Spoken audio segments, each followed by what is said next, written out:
Bonjour, Shalom Uvracha. La Parashat Kedoshim, qui est adjointe cette semaine à Parashat Acharemot, nous propose un défi énorme. Soyez saints. Plus, parle à toute l'assemblée d'Israël et dis-leur, soyez saints, soyez tous saints, car moi l'Éternel, votre Dieu, je suis saint. On doit tous être comme Dieu. On nous propose un niveau moral et spirituel très élevé. En quoi ça consiste? C'est étonnant, car la paracha nous présente une liste disparate de commandements, à la fois religieux, moraux, sociaux.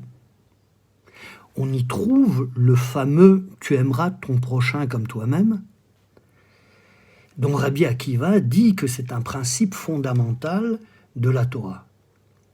Et on comprend sa portée morale. Mais juste après, on nous dit « tu n'accoupleras pas des animaux d'espèces différentes, tu n'ensemenceras pas ton champ d'espèces différentes, tu ne porteras pas de vêtements d'espèces différentes. » Qu'est-ce que ça a à voir avec la morale ou la sainteté? On a plus loin, tu traiteras l'étranger comme le citoyen, et tu l'aimeras comme toi-même, car vous avez été étrangers en Égypte. Et aussi, ne mangez pas de sang, ne pratiquez pas la divination ou la sorcellerie. Quel rapport? Pour y répondre, je me baserai sur l'enseignement du Rav Jonathan Sachs, Zal, que j'ai eu la chance de recevoir. Il y a la tentation de baser les systèmes moraux sur un seul principe, la raison ou l'empathie, le service de la cité, le devoir ou le bien-être du plus grand nombre. Dans le judaïsme, il distingue 3 voies qui apparaissent dans la parashat Shoftim. D'abord, il y a la voie du juge, basée sur le droit, sur la raison. C'est une sagesse mesurée, pragmatique, comme est celle du roi, évoquée ensuite. Puis apparaissent les prêtres et le prophète.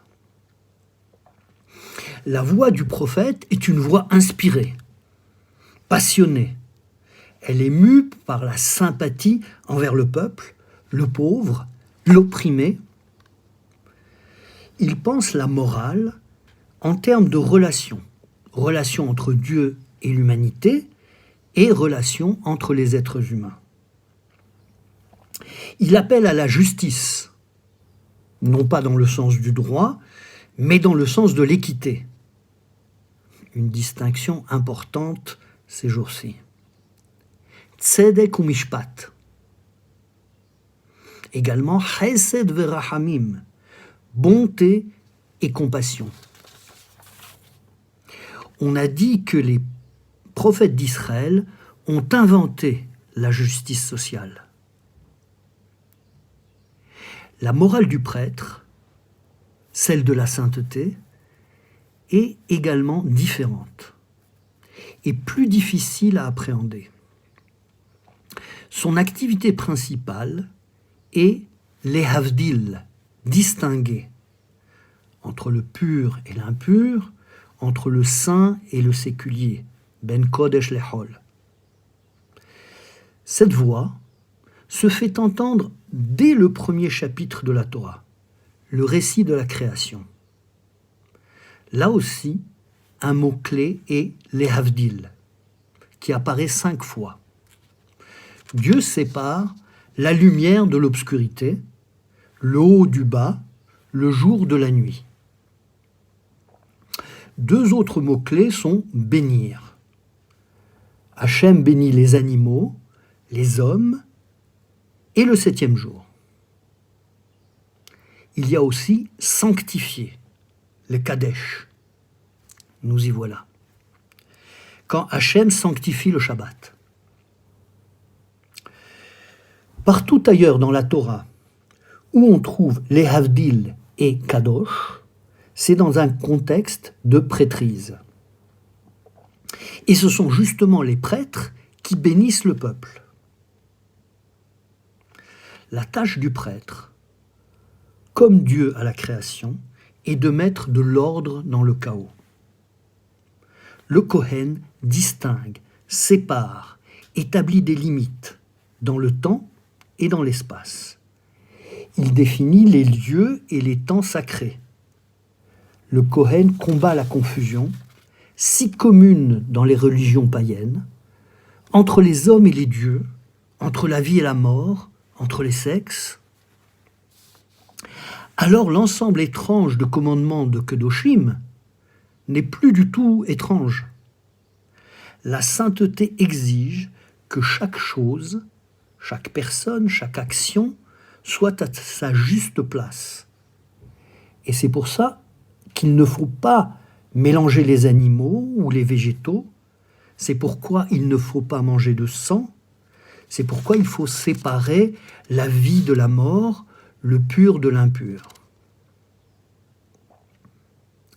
Et j'ajoute, c'est justement dans ce contexte qu'apparaît l'amour. L'amour de l'autre, parce qu'il est autre, parce qu'il est différent, distinct.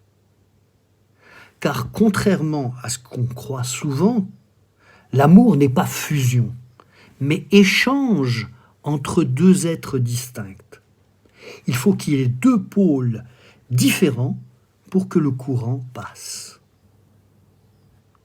Notre paracha nous invite à être tous saints, à redonner au monde de la cohérence, à donner à chaque chose, à chaque être, à chaque acte, sa juste place et sa juste portée, afin d'être, comme il nous a déjà été dit au mont Sinaï, Ve'atem tihyou li mamlechet kohanim vegoy kadosh.